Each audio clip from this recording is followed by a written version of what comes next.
YouTube, what's up? Welcome to my full unconventional meal prep day. Now, I don't have a dedicated meal prep day, like I don't take a Sunday to make all my meal preps. I just make stuff when I run out, but I tried to save all the good stuff for today, so stay tuned. And y'all tell what this is? It's my sourdough starter.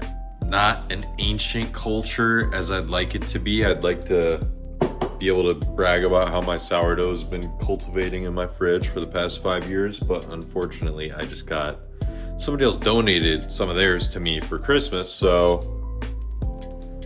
let's see, what is it, start of February now? Only like a month I've kept it going. Yeah, as part of my full meal prep day, we're making 2 sourdough loaves. I only had enough bread flour actually to make 1.5, so for the half size loaf I'm gonna do like an inclusion loaf. And it's actually time for my push pulls now. This isn't a bread making tutorial, but basically when you make sourdough, you gotta tend to it like every half hour to a couple hours, depending on what phase you're on. You like stretch and fold it over. Anyway, I'm past that now. I already did that. Sorry, I didn't show you guys. But yeah, now you basically create some surface tension by getting some flour down and then push and pulling the bread on the surface. So we got ourselves a pan. Gotta really get it totally coated in flour. Yeah, that's about good right there. So I guess right now, maybe instead of explaining how to make sourdough bread to you guys, I should explain why I, as a bodybuilder, eat sourdough bread. So basically the fermentation process of the sourdough bread helps take care of that gluten for you, lowers the glycemic response, right? Because we want things with a lower glycemic index. And it also helps nutrient absorption. So anything like phytic acid that inhibits nutrient like absorption.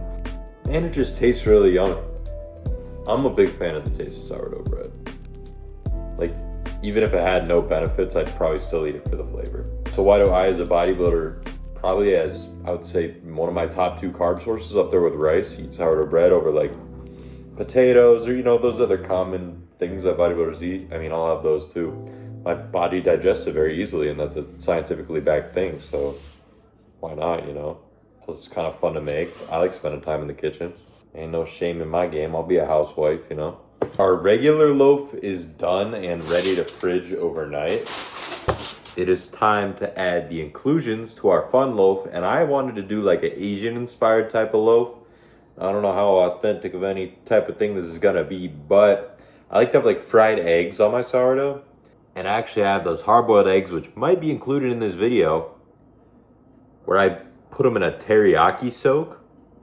And I figured slicing those hard-boileds over this bread would be so good if I include some green onions I just picked up from the store, sesame seeds, some chili crisp. I think that'll be a real good loaf. Let me take y'all with me. We got all the inclusions loaded in there. Now it's ready to re-roll into a ball and start doing push-pulls. This is our loaf all finished. You can't see the inclusions, but they're in there. Which probably actually just means they're all sitting in the same exact spot, which is probably a bad thing, but whatever. I also wanted to show you guys my hard-boiled eggs I made. I was gonna show a tutorial, but then I was like, how stupid would it be to make a whole video segment about how to hard-boil an egg? So I'm gonna just tell you. If you wanted to see me make some hard-boiled eggs, that's too damn much! Get some water boiling. Put your eggs in there for about 8 minutes if you like soft-boiled. That's the perfect time I found. Keep it at like a rolling boil. The second that 8 minutes is up, you better have an ice water bath ready. Put the eggs in the ice water at least 10 minutes. It might get warm once or twice. You might have to refresh the ice water, but at least 10 minutes. And then I also rinse under cold water while I do this, but maybe you don't have to. Then I'll just peel the shells off. And then I put them in a tub with half water, half teriyaki sauce. Or if you're like cutting, you could do soy sauce. They sit in there. These only been in there for like an hour, but they get nice and brown. And it has spots because it was touching the other eggs. It looks like a dinosaur egg, kinda. That's awesome. And then I just slice them up when I want to eat them, and they're nice and soft. I hate dry yolks. The yolks are still uncooked in the middle. What's next on today's meal prep agenda? Well, today was a sourdough prep day. What is this? Sourdough discard. When you make sourdough, you gotta pour some off the top of the jar every time you feed it. But you could save that and do stuff with it. And what I'm making is a discard pizza. I'm not adding any ingredients to this other than seasoning. And then I'm just gonna use it as a pizza crust. So imagine garlic and herb pizza crust. What kind of pizza are we making here? Well, what is this? It's a wild game bag, okay? We got some ground venison in here. Do I hunt? No, I stay at home and do housewife things, obviously. I bought this off of a real man. I thawed this out. Fast forward, imagine I added a bunch of seasonings and whatnot to make it taste good. And then we got our venison prepped in a container. Then we got Aldi marinara sauce. Aldi actually has the cleanest ingredient pasta sauce, right? It's just organic, blank, blank, and blank, real food ingredients. So I'm gonna use that, the venison to make kind of like a meat sauce. I might put cottage cheese on top because I don't like regular, it don't do well in my stomach. And just imagine what that looks like. Or I could show you in 3, 2. Okay, my pizza crust actually rose and turned into a bubble. This has never happened before.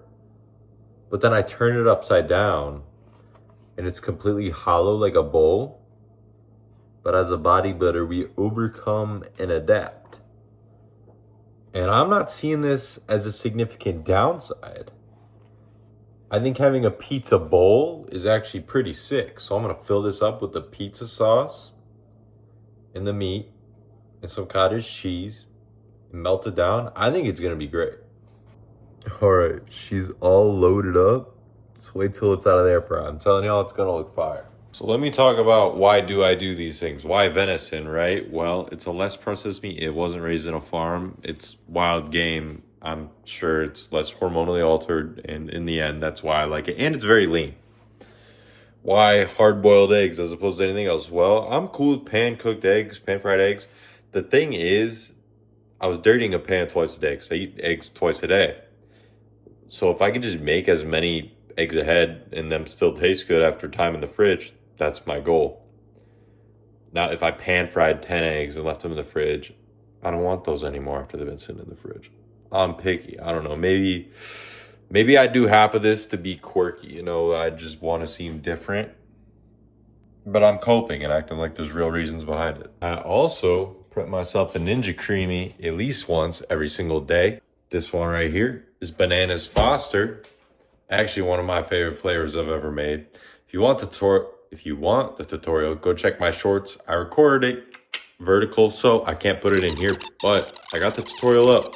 I guess the unique thing about all my creamies is I don't use any dairy. My stomach just don't handle it well, so I use banana for the starches. They help thicken it up. That's how I kind of get the creamy effect while using water, and I also don't have to use any thickeners at the same time. It's kind of a win-win, but if you are interested in anything like that, if you don't like drinking milk, check out my creamy recipes. Like, I really just always keep a whole collection of bananas on the back burner, and every single one of those is gonna go into a Ninja Creamy. All right, the pizza bowl is done. You can't tell me this don't look at least a little bit fire. I put some peppers on there at the end.